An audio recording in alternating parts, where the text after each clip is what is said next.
ba masoyin ba da ya sara idan mutum mai hankali ke bara da abubuwa da ke wajen Hajji Khalil ba. Wayo Allah na shiga uku. To mutum inda kina so idan ki tabbata sai kin gyara halayenki. Zan gyara halayena. Kai bana idan ba a yi wa Hajji Khalil addu'a ba sai mun kori kowa a kanin. Wayo Allah na. Kwantar da hankalin Hajji Khalil ya addu'a idan kuka mai addu'a da dan kwarko siyasa a kowa kayan aiki.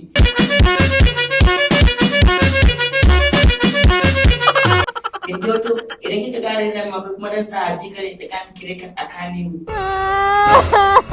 Ni wallahi tallahi masoya ma sun fara ta in haɗa su da Hajji Khalil abin yana matuƙar burge ni na rantse da Allah ga wata akan layi kece Aishatu Abdullahi ni ce sai aka yaya kece kika ba da nan gwamnati ki dan Hajji Khalil ya zo a kira ki ni ce labai ni ce wallahi ni ce wallahi na kati ma gagara ta yaki dan Allah a taimaka mu masoyana sun ce daga zarar in mun ƙara waya da kai in ce suna gaishe ka musamman ma irin da kan goyi suna matuƙar tsoron da suka ce har sun ce su kuma har ka amince da su mutum turan da ka shigo